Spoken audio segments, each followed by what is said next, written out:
In a small village in South Africa, where the morning sun paints the sky in shades of gold and pink, life moves at its own gentle pace. The green hills stretch as far as the eye can see, covered in tall grass that dances in the warm breeze. Here, in this peaceful place, a young woman named Nomvula sits outside her round house, called a rondavel, carefully working with colorful beads. Her fingers move with sure and steady movements, each bead finding its perfect place in the pattern she creates. The early morning light catches each tiny bead, making them sparkle like dewdrops. Her grandmother, Gogo Sibongile, sits nearby in her favorite wooden chair, her wise eyes watching every movement her granddaughter makes. "Listen carefully, my child," says Gogo, her voice gentle but full of wisdom earned over many years. "Every bead we thread tells a part of our story. Through these beads, we can hear the voices of our ancestors. They guide our hands to create patterns that have lived in our family for hundreds of years." Nomvula nods, understanding the deep meaning in her grandmother's words. She picks up a white bead, which in their tradition means pure love, and adds it to her work. Next comes a blue bead, the color of hope, like the sky on a clear morning. She doesn't know it yet, but she is creating more than just a beautiful piece of beadwork. She is weaving the beginning of her own love story. Nomvula beadwork. She is weaving the beginning of her own love story. In their village, beads are far more than pretty decorations. They are the way people share their deepest feelings, their hopes and their dreams. Each color has its own special meaning, passed down through generations. Each pattern tells a story that words alone cannot express. This is the language of their ancestors, spoken through tiny circles of glass and clay. The whole village buzzes with excitement as they prepare for their yearly heritage festival. Women sweep their yards clean, men repair and paint their homes, and children practice their traditional dances. This year feels different, more important somehow. People from the big city are coming, important visitors who want to help turn their small village into a place where tourists can come to learn about their rich culture. Early one morning, the quiet village air fills with the sound of a car engine. A shiny black car appears on the dusty road, looking strangely out of place among the simple houses and footpaths. As the car stops, a tall young man steps out. His name is Themba, and though he wears a neat city suit, his eyes hold the warmth of someone coming home. He has been away for 8 long years, studying in faraway places, learning new ways while carrying his people's traditions in his heart. So, the Heritage Festival begins with the sound of drums and the sweet voices of village women singing traditional songs.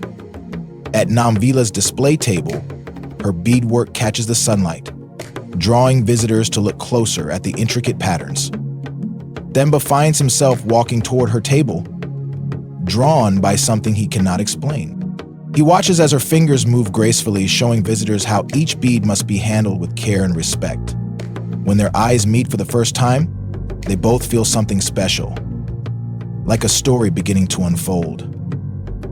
The noise of the festival seems to fade away, leaving just the two of them in a moment of perfect understanding. "I know these patterns," Themba says softly, picking up a beaded bracelet. His fingers trace the design with gentle respect.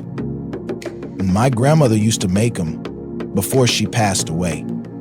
I remember watching her work when I was a small boy." Nomvula's smile brightens her whole face as she explains. "This pattern shows the journey home.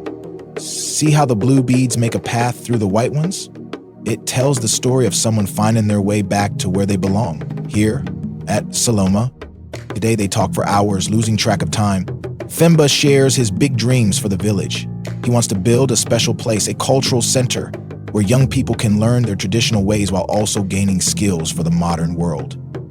His eyes shine with excitement as he describes how the center could help preserve their culture while creating new opportunities for everyone. As Nomvula listens, her heart fills with joy. Here is someone who understands exactly what she feels, that their traditions are precious and must be kept alive, but that they can also grow and change like a living thing. Over the next few weeks, Themba and Nomvula spend more and more time together. They say they are planning the cultural center, but their hearts know there is more happening between them. While Nomvula teaches Themba the ancient language of beads, he tells her stories about the world beyond their hills, about tall buildings that touch the clouds and streets that buzz with energy day and night. Their love grows slowly and strongly, like the roots of an old tree reaching deep into the earth. They share dreams of bringing together the best of both worlds, the wisdom of their traditions and the opportunities of modern life. Gogo Sibangole watches all of this with knowing eyes. She has seen many love stories in her long life, some told in words, others written in beads. She recognizes what is growing between Nomvula and Themba. It's a pattern as old as the hills themselves. But her wise eyes also see storm clouds gathering on the horizon of their happiness. One evening, as the sun sets and paints the sky in beautiful colors of orange and pink, Themba shares a difficult truth with Nomvula.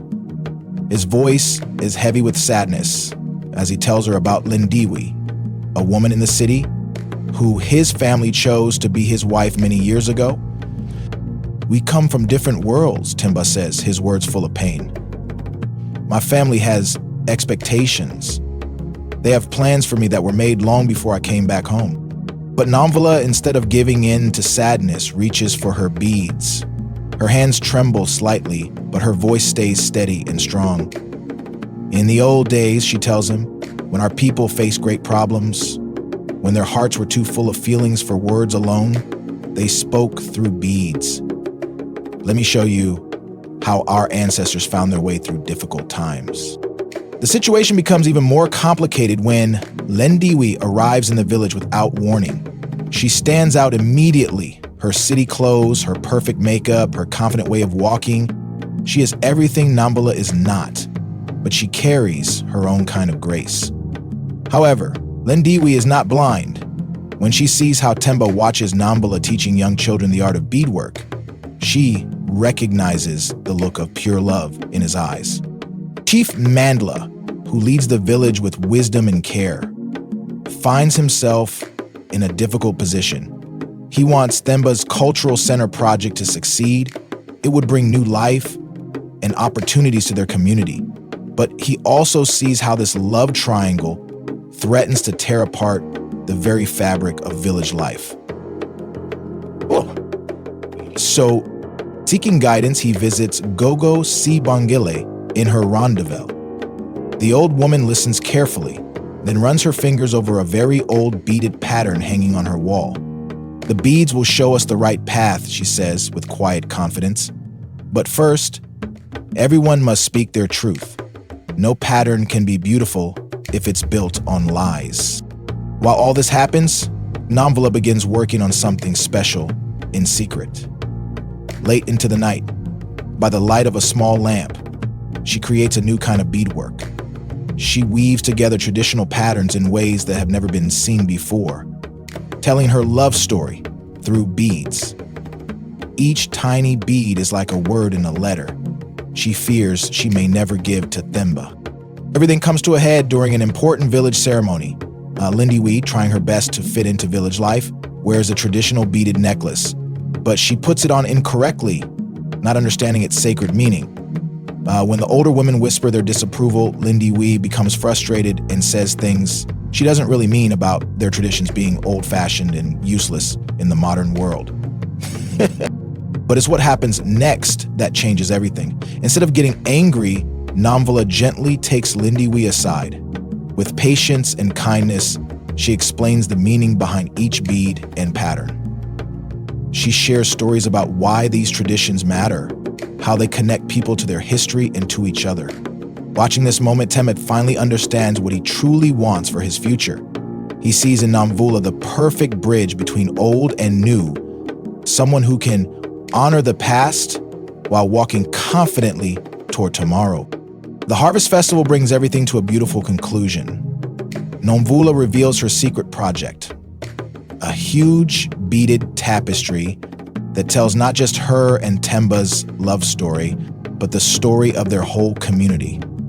Through her art, she shows how change and tradition can dance together, how the old and new can make something more beautiful than either could be alone. Lindiwe, who has learned to read the language of the beads, is the first to understand the message. In a moment of great courage and wisdom, she removes the engagement bracelet Themba gave her years ago. She knows in her heart that some promises need to be released so that new ones can grow. Standing before the whole village, Themba finally speaks his truth. He declares his love for Nomvula, speaking first in their traditional language and then in English. Just as Nomvula's beadwork brings together different patterns to make something new and beautiful, Themba's words bridge the gap between their ancient ways and the modern world. And this is what Themba legally says next to the ferns in their Miss Royal prayer: to grow the tree of the common mind and to build. Their wedding day brings together everything they believe in. They exchange vows beneath an arch covered in beadwork that tells their story. The cultural center they dreamed of becomes real, a place where young people learn both the sacred art of beading and the skills they need for the future. Gogo Sibongole's wedding gift to them is special, a beaded prophecy showing the patterns of their future together. As she presents it, she shares words of wisdom that touch everyone's hearts. The best patterns, she says, are the ones that know how to change while keeping their true meaning. Like love itself, they bend but do not break. Speaking of, many years later, on a morning just like the one where our story began, Nomvula and Themba's young daughter sits at her mother's feet. Her small hands hold two beads, one white for pure love, one blue for hope. Above them hangs the beautiful tapestry that brought her parents together. Though its colors have softened with time, its story remains clear and strong. As the little girl learns to thread her first beads, she becomes part of a pattern that stretches back through time. A pattern of love, tradition, and the courage to create something new from something ancient.